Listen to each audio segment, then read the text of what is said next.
By Philip Goldman. Growing up in Brooklyn, long before it was Hipsterville, I was familiar with three kinds of Jesus. There was the one and only begotten Son of God, Savior of all mankind, who was worshipped by many of the Irish and Italian Catholics in the neighborhood.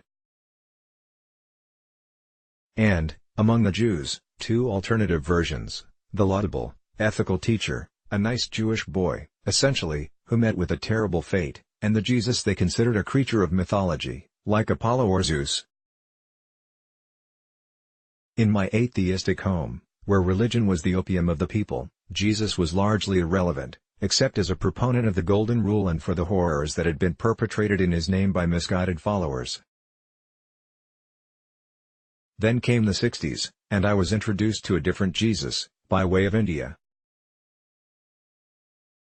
Like millions of my contemporaries, my hot pursuit of truth and personal fulfillment led me to the spiritual legacy of the East. I read the sacred texts of Hinduism and Buddhism, and modern interpreters such as Aldous Huxley, Alan Watts, and Houston Smith. I was drawn to what was called mysticism because I found it, ironically, far less mysterious and far more rational than conventional religion, and even some schools of psychology. I found a yoga class, not easy to do back then, believe it or not, and learned to meditate. Throughout my explorations, I was surprised to find that Jesus was always referred to with great respect, and sometimes with reverence. That experience peaked when I read Paramahansa Yogananda's seminal memoir, Autobiography of a Yogi. In it, and even more so in other works, as I discovered later when I researched my biography of him, Yogananda treats the Rabbi of Nazareth with such veneration that I couldn't help thinking, what have I been missing? So, I read the New Testament. It blew my mind. Because my spiritual reference point was more Hindu than Judeo-Christian, the Gospels came off the page like the Upanishads or the Bhagavad Gita, not like churchy dogma.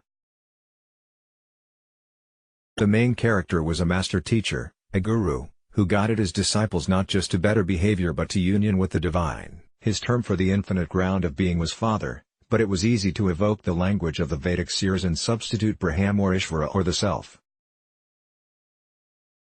When he tells the crowd at the Sermon on the Mount not to pray conspicuously like the hypocrites, but to go into your room and shut the door and pray to your Father who is in secret, I saw a guru directing his disciples to meditate in silence. This was a Jesus I could live with, exalted in a way that befits someone whose impact on history is unparalleled, but without the singular cosmos-shaking agenda or the religious triumphalism that relegates non-believers to either irrelevance or damnation. I soon learned that Hindus in general, and the gurus and yoga masters who came to the West in particular, tended to see Jesus as a Satguru, true teacher, and an enlightened yogi of the highest order.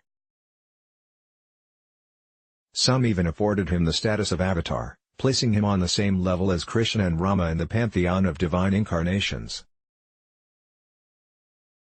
To them, the teachings of Christ, followed properly and deeply, is a legitimate pathway to the unified awareness that is yoga's true aim. That is why, in many spiritual institutions with Indian roots, you will find images of Jesus placed alongside the Buddha and other saints and avatars. In Yogananda centers, in fact, a portrait of Jesus is on every altar, alongside one of Krishna, Yogananda himself, and the three venerated gurus in his lineage. This way of seeing Jesus has been filtering into America's bloodstream ever since the 19th century when Henry David Thoreau equated Jesus and Buddha and called himself a yogi. It gathered steam as a stately parade of gurus arrived on our shores, and it exploded after the Beatles' 1968 sojourn in India. By now, that perspective has affected millions. For a great many angry or alienated Christians, it has been the key to reconnecting with their religious heritage on terms they can live with. Even people whose religious orientation is, for all practical purposes, Hindu have been encouraged by their gurus to honor their Christian roots, often by thinking of Jesus as their Ishtadevata, preferred form of God. In that context, many prodigal sons and daughters have found their way back to the Jesus they love by way of India. Similarly, thousands of Jews who studied Hinduism or Buddhism have come to see Jesus as a great mystical rabbi and a passionate reformer, not as the founder of a hostile cult. The image of Jesus as a sage and Sadguru may not sit well with clerics for whom Christ can only be the one true Messiah and the great hinge of history. They ought to be glad that millions who might otherwise view this season as merely a respite from work, or as nothing but humbug, will instead celebrate the birthday of a great, holy man.